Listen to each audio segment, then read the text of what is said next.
Isipin mo ito. Isang araw, nagising ang buong mundo at biglang naubos na ang langis. Walang gasolina, walang diesel, walang krudo. Sa unang tingin, parang katapusan na ng lahat. Walang sasakyan, walang eroplano. Babagsak ang economy. Pero ang totoo, hindi titigil ang mundo. Magbabago lang ito. Una, transportasyon. Kapag nawala ang oil, unang tatamaan ang transportation.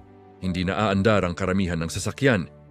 Pero hindi ibig sabihin titigil na ang paggalaw ng tao. Papaltan ito ng electric vehicles, trains, e-bikes.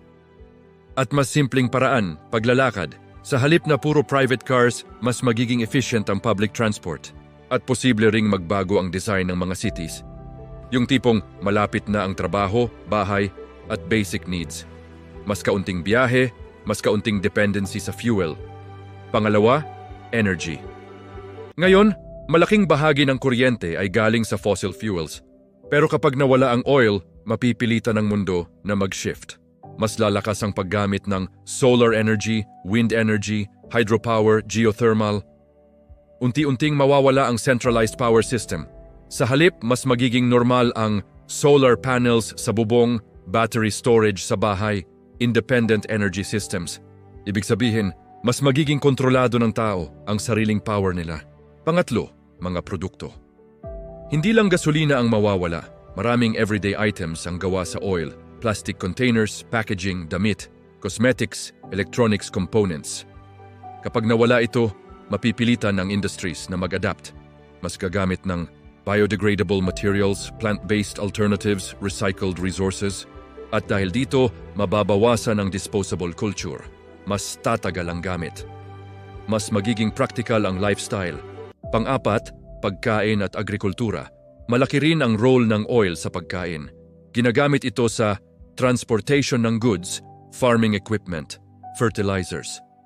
Kapag nawala ito, magkakaroon ng malaking shift. Mas magiging uso ang local farming, organic agriculture, and backyard gardening, community food systems.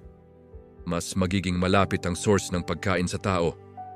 Hindi na aasa sa long-distance supply chains.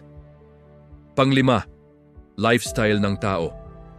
Ito ang pinaka-importanting pagbabago. Kapag nawala ang oil, hindi lang system ang magbabago, pati mindset ng tao. Mas magiging simple ang pamumuhay, resourceful ang mga tao, less waste, more reuse.